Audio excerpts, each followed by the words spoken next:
My name is Professor Eric Steinhart, Philosophy Department, William Patterson University. I have been at William Patterson University. This is my 18th year. This semester, I am teaching philosophy of technology and intro to philosophy. I originally started out in computer science as a computer scientist, and I enjoyed that, and I liked that a lot.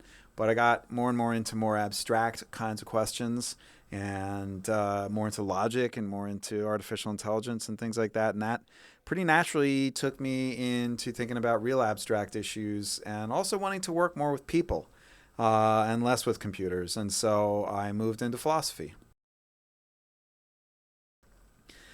I'd like my students to take away from my classes a realization that they've got some skills that they might not know they otherwise had. A lot of times, students coming in don't realize that they can do abstract conceptual reasoning, but they can. It's really, working with abstract concepts, learning to think really logically and really carefully, learning different kinds of reasoning, learning to be rational.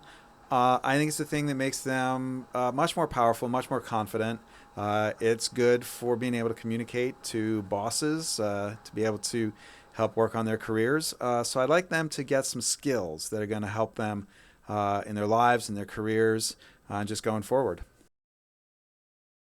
My favorite philosopher is Leibniz, a 17th century philosopher, and he wrote about all kinds of issues about ultimate reality, about God, about numbers, about using math in philosophy. He tried to be really clear, and he tried to really get pretty deep into, what's really going on. What is reality? What do we have to think about in terms of, life after death? In terms of what is the nature of the self?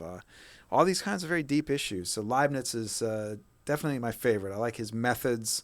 I like the way he thought about things.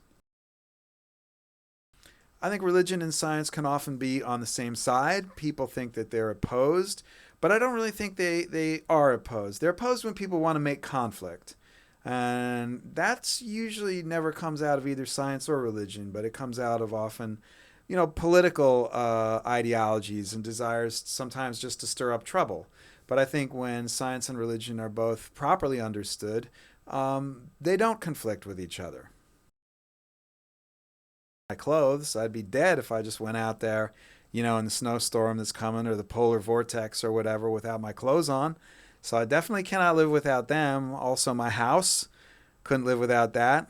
I could live without my computer and my phone and all that stuff, but definitely got to have clothes and shelter. I think the general public needs to be concerned with the rapid growth of technology.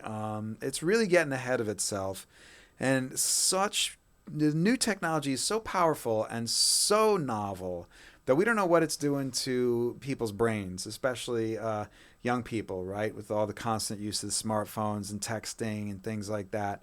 And it raises all kinds of questions when people, for instance, start to have, hallucinations that their phones are ringing or something like that. Then that seems a little strange. It seems like, maybe people's heads are getting twisted in a little way that might not be for the best.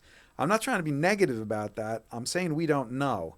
But we do have to be concerned, right? We also have to be concerned artificial intelligence, computers, robots. Are they taking away people's jobs? How are we going to respond to that? So we've got to be concerned with all these issues of technology very much.